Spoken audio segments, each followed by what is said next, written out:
O autor deste libro é Manuel Rivas. Este é escritor e periodista, nado na Coruña no 1957. Escribe fundamentalmente en galego e varias das súas novelas foron adaptadas ao cine. Da súa larga produción podemos destacar O lápis do carpinteiro, Ela, maldita alma, Que me queres de amor ou Todo é silencio. Entre os seus premios atópanse o Premio Nacional de Narrativa ou o Premio Nacional das Letras Españolas. O lápis do carpinteiro é un libro que relata a historia do doutor da Barca máis da súa muller Marisa Mallo, dende a perspectiva de Herbal, un garda de policía contándolle todo a María da Visitación, unha prostituta do seu bar. Herbal seguía sempre as ordes do xeneral Landesa e un día ordeoulles a cada un dos gardas perseguir a un republicano que fose significativo. Así, Herbal escolleu o doutor, que estivo primeiramente no cárcere en Santiago, chamado A Falcona. Aquí coñeceu a moitos dos intelectuais do seu círculo, entre os que destacan Don Bodán ou o pintor, o que fusilou o garda quedándose co lápis vermello do carpinteiro co que sempre andaba. Logo do asesinato, a voz do pintor mantívose na súa orella, sempre tentando convencer a Herbal para que salvase ao seu mellor amigo, o doutor. Pero como polas noites asasinaban a varios deles, a noite que lle tocaba ao doutor, Herbal pideu un traslado para unha cárcere na Coruña.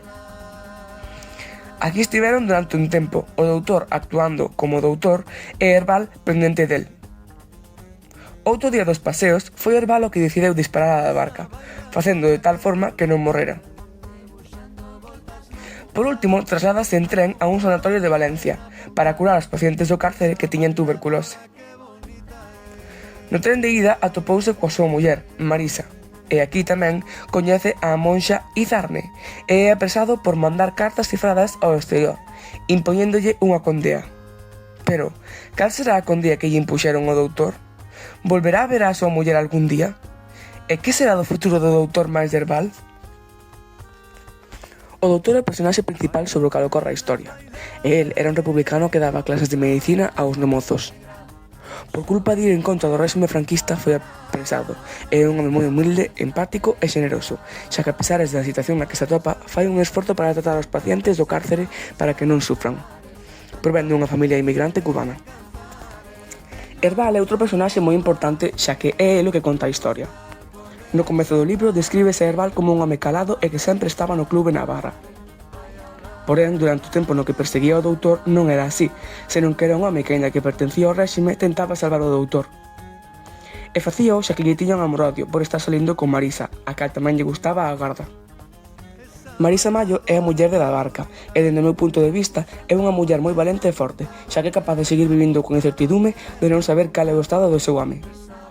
Tenta facer todo o posible para contactar con el ou intentar que fuxira da cadea, sen éxito a maioría das veces. Descríbese como unha muller vela e cos ollos moi bonitos.